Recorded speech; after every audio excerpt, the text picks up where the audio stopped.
Hello दोस्तों, कैसे हैं आप सब। हमारी आज की कहानी का नाम है झूठ। दीदी, गांव से खबर आई है कि मेरी अम्मा की तबीयत बहुत खराब है। हमें जाना पड़ेगा दीदी 2-4 दिनों के लिए। राधा जब दोपहर में बर्तन साफ करने आई तो मालविका को बताने लगी। क्यों, क्या हो गया तेरी अम्मा को? अभी 15 दिन पहले ही तो तुझसे मिलकर गई है, मालविका ने पूछा। ठीक ठीक तो नहीं पता, जिसने बताया वो कह रहा था कि उन्हें उल्टी बहुत हो रही है।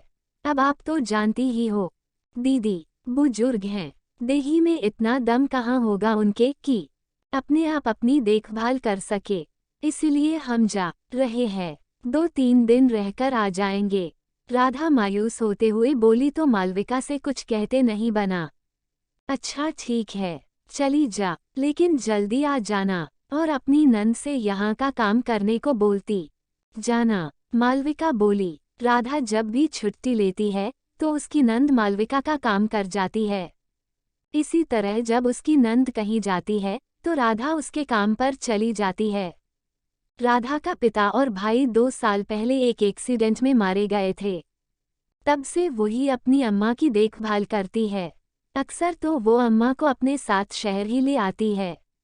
यहाँ अम्मा का मन ज्यादा लगता नहीं है तो वो वापस गांव चली जाती है। राधा मालविका के यहाँ पिछले 4 सालों से काम कर रही है। दीदी, कुछ पैसे अगर एडवांस दे देती तो अम्मा के लिए दवाई, फल आदि लेते जाऊंगी। अगले महीने की पगार से काट लेना, राधा धीमे से बोली। मालविका ने उसे 1000 रुपए, कुछ फल और 2-3 पुरानी साड़ियाँ पकाते हुए कहा, ये साड़ियाँ ले जा, काफी हल्की सी हैं, तेरी अम्मा पहन लेगी। और ये कुछ फल है, ये भी ले जा। फल खरीदने में पैसे मत खर्च करना, बस दवा और टॉनिक लेती जाना। राधा खुश होकर सब लेकर वहां से चली गई। 2 दिन बाद मालविका का दूध वाला जब दूध देने आया तो मालविका से बोला, मैडम आप वाकई बहुत अच्छी हैं। आप जैसी महिला तो मैंने पहली बार देखी है जो अपनी कामवाली को छुट्टी भी देती हैं, साथ ही ऐश करने के लिए रुपए भी। क्या कह रहे हो बबलू? तुम्हारी बात मुझे समझ में नहीं आई, किसकी बात कर रहे? मालविका उलझन से बोली। आपकी कामवाली राधा की, और किसकी? राधा तो अपनी अम्मा के पास गांव गई हुई है, उसकी अम्मा बहुत बीमार है ना। मालविका, जो बबलू की बात समझ ही नहीं पा रही थी, बोली। किसने कहा राधा गांव गई है मैडम जी? वो तो बड़े मैदान में जो मेला लगा है, 2 दिनों से वहीं घूम रही है, खरीदारी कर रही है और सिनेमा सर्कस सब देखकर मजे कर रही है। उसकी अम्मा तो भली चगी दिख रही थी। बबलू हैरानी से बोला। क्या क्या कह रहे हो तुम? मालविका तो मानो सोते से जागी। जी मैडम, सही कह रहा हूँ। मैंने उससे पूछा भी कि क्या बात है, बड़ी ऐश हो रही है, पैसे कहाँ से मिले? तब उसने आपका नाम लेते हुए कहा कि दीदी ने दिया है।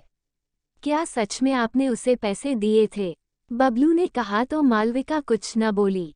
उसने बस बबलू को ये ताकीद करी कि वो राधा को न बताए कि उसने मुझे सब बता दिया है। मालविका शाम को गाड़ी से राधा की झुग्गी पहुंची। राधा, उसके बच्चे और अम्मा सब बैठे मैगी खा रहे थे। मालविका राधा के सामने जाकर खड़ी हो गई।